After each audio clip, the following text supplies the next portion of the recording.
Merci, Monsieur le Président. Madame la Ministre, votre prédécesseur Jean-Yves Le Drian avait mis un terme à la baisse des moyens du Quai d'Orsay avec la création de 106 ETP, une première depuis 1993.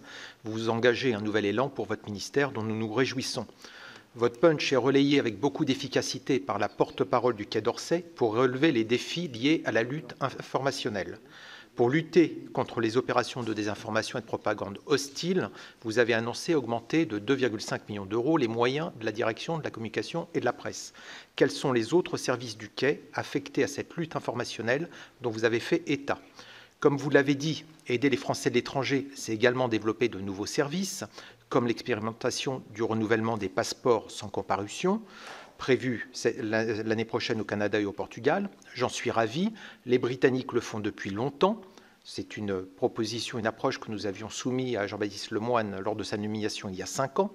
Par contre, comme je l'observe, pour le service France Consulaire, la plateforme téléphonique centralisée, c'est souvent repoussé. En réponse à ma question sur France Consulaire l'an dernier, François Delattre, ici, nous promettait qu'elle serait étendue dans toute l'Union européenne d'ici la fin de cette année et qu'elle serait étendue au monde entier d'ici à 2023. Je comprends d'après votre intervention que ce ne sera plus le cas. Comment expliquer ce nouveau report? D'expérience, la mise en œuvre de nouveaux services consulaires prend de longues, voire de très longues années.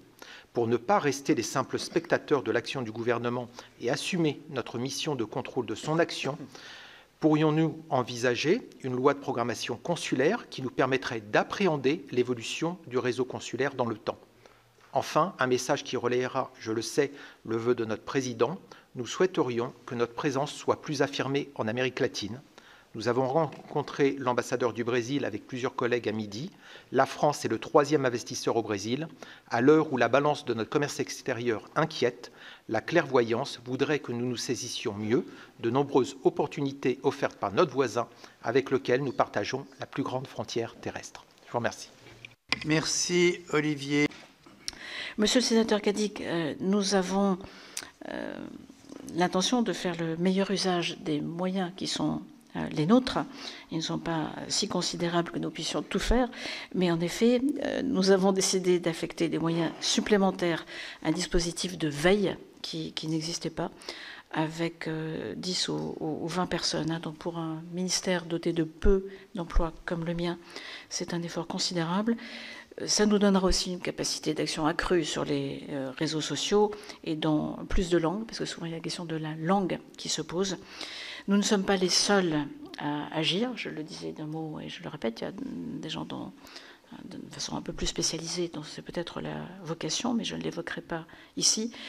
Néanmoins, ce que nous faisons au sein du ministère de l'Europe et des Affaires étrangères sur ces questions ne mobilise pas que les quelques personnes dont je vous parle, puisque d'autres directions du Quai d'Orsay sont appelées à amener leurs compétences et leurs talents pour nous aider à lutter mieux contre la désinformation.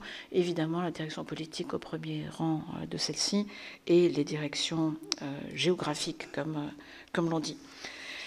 Sur le consulaire, le déploiement se poursuit au rythme des moyens. Là aussi, j'ai cité tous les pays qui ont pu déjà, en Europe et au-delà, je crois qu'il y avait la Moldavie, donc je réponds en partie à une question sur laquelle je reviendrai. Je vous ai donné aussi ce que nous ferons en 2023. Si des moyens supplémentaires venaient à nous être confiés, nous ferions encore mieux.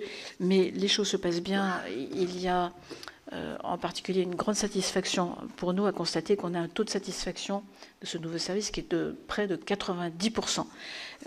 Puisqu'il s'agit de nos compatriotes, je crois que c'est une performance qu'il faut souligner, parce qu'ils sont volontiers exigeants. Donc nous ferons la totalité de l'Union européenne dès que possible. Nous y sommes presque, en tout cas, puis nous allons poursuivre le déploiement. Sur l'Amérique latine, que vous dire? Vous avez raison. La France doit s'investir davantage en Amérique latine, laquelle est proche aussi de nos territoires, d'une partie de nos territoires ultramarins. C'est aussi l'intérêt de nos entreprises. De grands pays économiques émergents se trouvent en Amérique latine. Il faut sans doute faire plus. C'est aussi une question d'influence. On a à l'heure actuelle quelques pays avec encore des élections à venir qui n'ont pas été les partenaires aussi proches que nous habituellement ces dernières années, mais nous verrons si une nouvelle configuration politique permet de faire plus. Il faut que la ministre s'en occupe et s'y déplace et mobilise son ministre et ses secrétaires d'État. J'ai quelques projets pour eux dont je leur ai déjà parlé avec leur assentiment.